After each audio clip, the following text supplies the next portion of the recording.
Hai semuanya, selamat datang di segmen analisa. Ada berita yang sangat menyedihkan sekali dan juga sangat miris. Ada seorang bibi ya di daerah Kabupaten Bolaang Molondo, Boltim, Sulawesi Utara yang tega menghabisi keponakannya sendiri yang masih usia 8 tahun. Bahkan pada saat ditemukan pun bagian tubuh dari ponakan tersebut sudah terbagi-bagi ke dalam banyak bagian. Alasannya apa ya? Kalau sampai saat ini tersangka kan sudah ditangkap ya, namanya adalah inisial AM, usia 24 tahun. Dia mengaku bahwa dia tergiur karena ponakannya itu membawa kayak perhiasan dipakaikan, ada kalung dan juga gelang.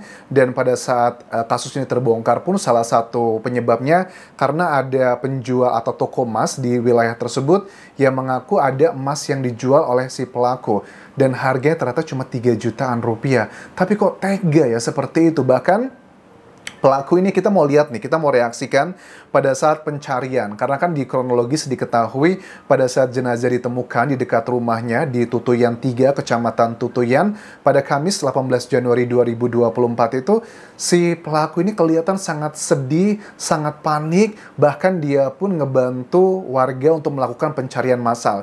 Yang mencari di malam hari itu selain keluarga, polisi, ada juga dari pihak bupati pun hadir untuk mencari. Bahkan si pelaku ini pun memposting untuk pencarian mengenai orang hilang tersebut di akun Facebook pribadinya.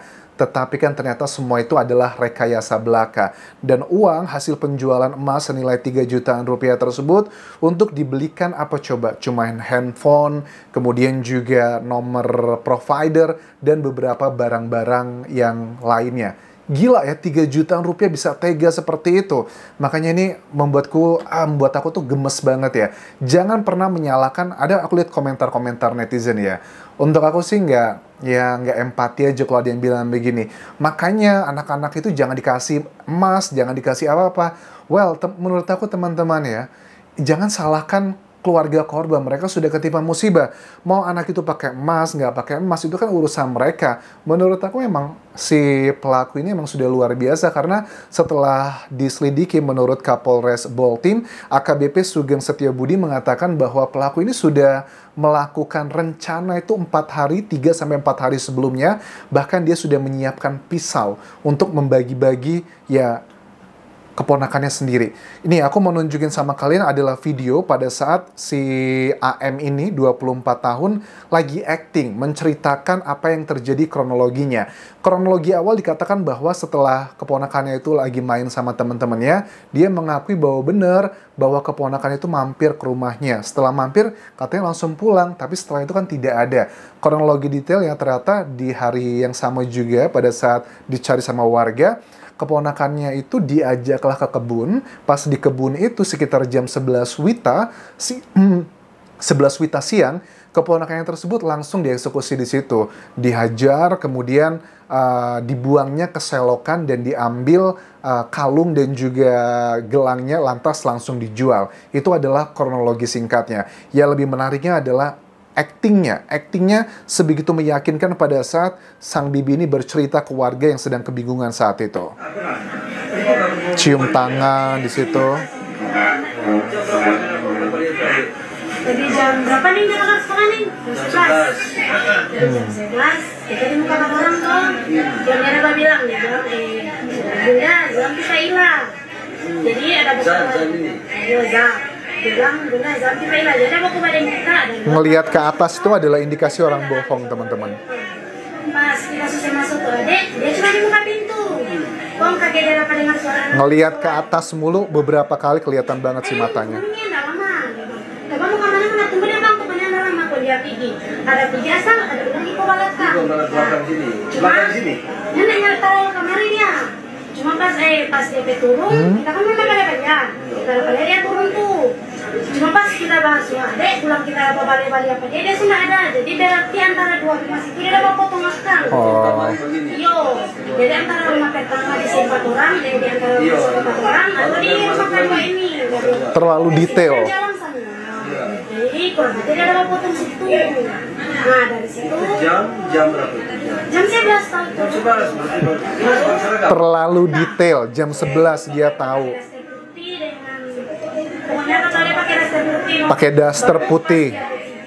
yang sedikit ada datang yang Palembang sedikit ada datang ini bisa ada orang pergi orang pergi datang kung dia terbang kalau nak bilang kerang bilang kemari dia pergi datang mau kembali dia nak panggil ada dia tuh ada buku pada itu cuma ini naik dalam rumah dia cuma dibuka pintu gila ya. Ini dia ngomong tuh di hadapan orang tua dari korban ya. Orang tuanya lagi sedih, emosional gitu, mencari semuanya. Ada beberapa hal yang tadi disampaikan dari pelaku AM yang 24 tahun tuh kebohongan banget sih. Kalau ngomong tuh selalu nengok ke atas beberapa kali. Kemudian dia sangat detail sekali. Dia bilang jam 11 itu. Terus juga pakai baju yang warna putih. Kemudian dia tahu ngelewatin rumah ini, ngelewatin rumah itu. Kok bisa dia begitu hafal sedetail itu? Itu adalah indikasi kebohongan. Kemudian sekarang kan memang dari tersangka ini sudah dikategorikan, polisi sudah menetapkan dia sebagai tersangka ya. Pada saat diwawancara lagi berikutnya dia ngomong begini, apa yang kamu lakukan? Apa yang ada dalam pikiran kamu? Kenapa kamu tega melakukan itu kepada keponakan kamu sendiri? Dia bilang bahwa ya saya memang sudah mempersiapkannya 4 hari karena dia katanya kebutuhan uang. Katanya dia adanya sebagai ibu rumah tangga, suaminya pun juga bekerjanya serabutan, penghasilannya tidak banyak. Terus juga dikatakan bahwa pada saat dia melakukan aksinya, keponakannya itu cuma teriak adalah bunda katanya. Gila ya, kok bisa sebegitu teganya? Tapi ngebuat aku heran, 4 hari loh dia sudah mempersiapkan ini semua. Apakah dia memiliki kelainan jiwa ataukah seperti apa?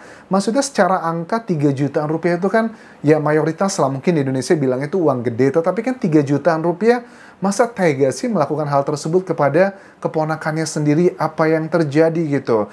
Nah terus juga pada saat dilakukan penangkapan ini ya teman-teman, banyak warga itu yang nggak percaya loh, masa sih beneran dia? Terus pada saat aku lihat wawancara dari bapaknya ya, bapak korban ini, dia bilang bahwa saya sudah ikhlas, katanya sudah ikhlas apapun yang terjadi, tetapi untuk hukum saya akan menyerahkan semuanya ke hukum. Tetapi jujur di hati kecilku tuh aku ngerasa kayak ada bagian yang nggak percaya loh. Apalagi kalau ngelihat dari tipikal wajahnya gitu. Apalagi kan juga mereka deket ya. Kategorinya nggak, selain mereka adalah masih saudara, juga mereka masih tetangga loh. Aku sih kayak masih ada perasaan bahwa kayaknya ada sesuatu hal, motif di luar ini yang perlu digali lebih mendalam. Karena kalau pure hanya karena masalah uang tersebut, apakah harus sampai seperti itu? Apakah jangan-jangan, I don't know, masyarakat tuh ada sebagian menduga bahwa jangan-jangan bahwa ini ada kayak sakit hati, ada dendam pribadi dengan orang tuanya.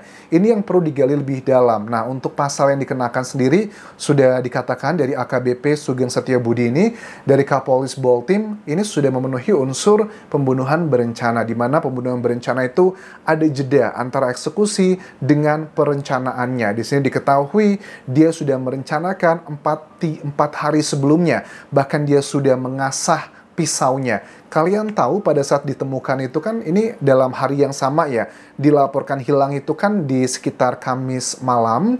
Kemudian di Kamis dini hari juga mereka tuh langsung bisa malam hari juga langsung ditemukan. Pas ditemukan di selokan tersebut kondisinya sudah sangat menyedihkan sekali. Bagian atas ini sendirian teman-teman, terpisah. Bagian lain juga ada. Kenapa sekarang sebagian pelaku pembunuhan seperti ini melakukan aksi seperti itu? Pertama, ini adalah mereka sudah belajar dari media. Ini adalah cara untuk menghilangkan jejak. Tetapi kenapa menghilangkan jejaknya tidak dilakukan secara sempurna?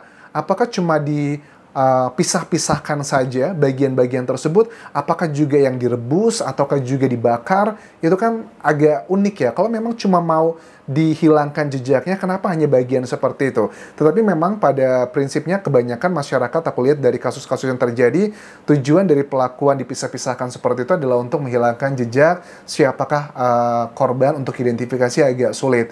Tetapi apakah ada indikasi bahwa pelaku ini memiliki gangguan jiwa, psikopat? Ya, karena kalau untuk orang bisa melakukan seperti itu kan pasti harus benar-benar benci banget. Dan menurut aku, ini pun harus dilakukan langkah otopsi yang jelas. Apakah pada saat dipisah-pisahkan dengan pisau yang telah disiapkan tersebut, korban dalam kondisi masih hidup, ataukah sudah meninggal dunia? Ini bisa dijawab adalah dengan data otopsi. Karena apa? Data otopsi nanti akan mendapatkan 2 data yang sangat krusial mengenai waktu kematian dan juga penyebab kematian. Dari tersangka bilangnya ya mungkin kita nggak tahu nih secara detailnya apa yang dilakukan ke korban. Apakah dipukul atau di apa, kan kita nanti melihat apakah itu penyebab kematiannya karena hal tersebut atau bukan. Kalau dia sudah berani melakukan seperti ini, aku yakin tidak serta-merta semua pernyataannya dapat kita percaya.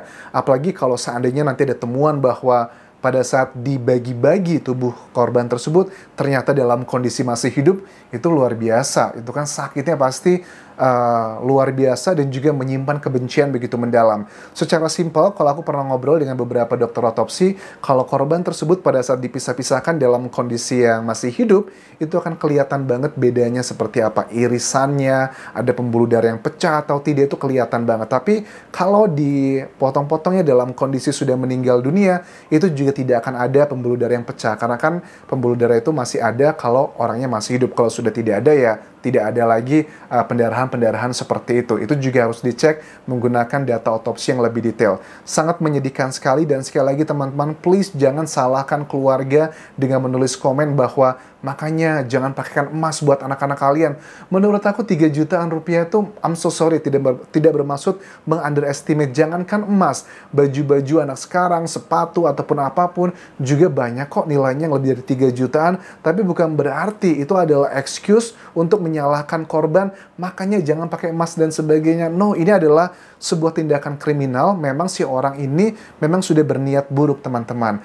Jadi kita harus hati-hati. Pada umumnya kasus pembunuhan tersebut pelakunya sekitar 90% adalah orang-orang di dekat kita. Tetapi 10% kalau aku baca dari riset data secara kasar di Indonesia, kalau kasus yang berhubungan dengan pencurian adalah yang pembunuhan juga itu adalah orang-orang yang tidak dikenal. Tapi mayoritas adalah orang-orang di sekitar korban sendiri. Jadi kita harus waspada dan juga hati-hati, apalagi kalau kalian masih punya anak-anak yang masih di bawah umur seperti ini. Hukuman apa yang pantas untuk pelaku AM usia 24 tahun ini? Menurut aku yang pantas adalah hukuman seumur hidup atau hukuman mati. Terima kasih sudah menonton. Sampai jumpa.